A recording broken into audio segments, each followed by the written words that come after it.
We're here with Baruka. She is one of the organizers of Occupy Oakland, and we just wanted to ask her what's happening tonight. So tell us what the objective here was and what the current status of things are here 10 minutes before 7.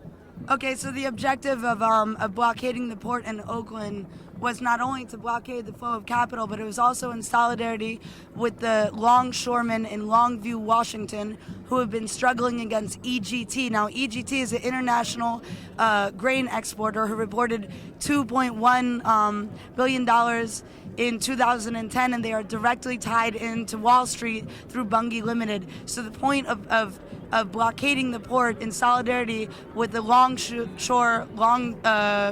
the Longview, Washington longshoremen in their struggle against the EGT was to make a direct link between the occupation movement and labor and what Wall Street is doing to labor, because Wall Street in that case is directly rupturing with longshoreman jurisdiction there.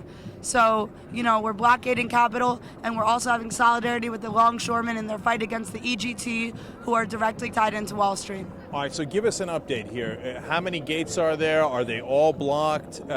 What's your sense of, has this been a success so far? We are very confused about numbers. We know it's upwards of 20,000. We've heard up to 40,000 people on Middle Harbor Road.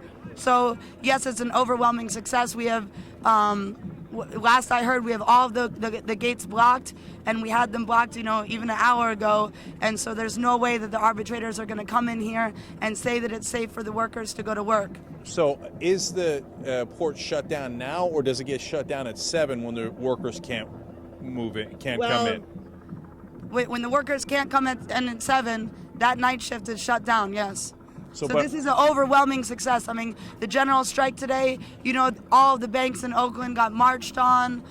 They got occupied. People moved furnitures in. We saw tens and thousands of people in the streets taking spontaneous action, self-organizing without leaders to take spontaneous action all day.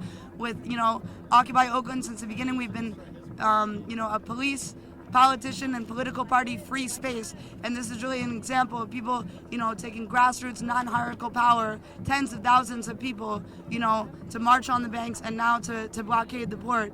How does it end tonight? So, assuming that the workers come at 7, you can't get in, they shut down the port. What happens after that?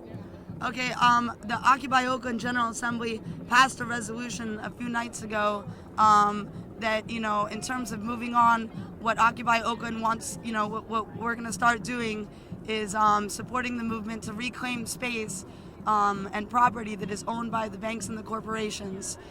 So this includes foreclosed homes, etc.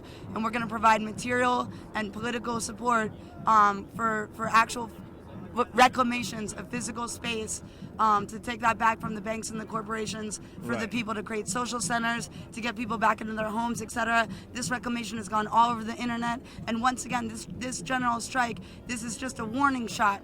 This is just the beginning. It's just a warning shot to the 1%. We're saying, look, our labor creates your wealth, and so we can retract our labor and take that wealth and that value that our labor creates for you away from you. And I just want to say we've made a national and an international call out for general strikes.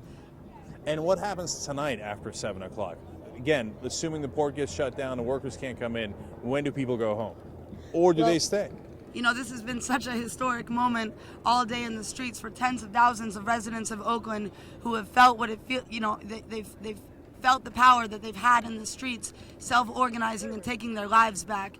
And so we know that this isn't going to stop here. Our general assemblies are going to be in the thousands, as they have been, of people self-organizing to take their lives back from the banks and the corporations. And we have, right now on the blockaded gates, people already are holding assemblies to start to talk about moving forward and how to do that, and how to take back space from the banks and the corporations. If you go to this gate here and that gate down there, you're going to see the general assemblies are already happening, and people are already self-organizing to figure out how to reclaim their lives. So it's going to move well beyond tonight, well beyond the port, and these tens of thousands of people are finally tasting freedom today. All right, one last question for you. Do you guys have a plan if cops decide to come in and clear people out tonight?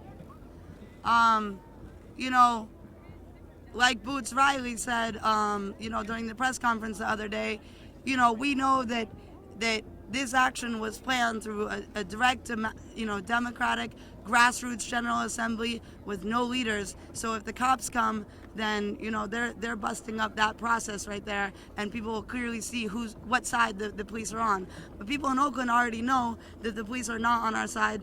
They tear gassed us last week all day. They shot rubber bullets at people, and the police in Oakland have a long history of murdering youth of color.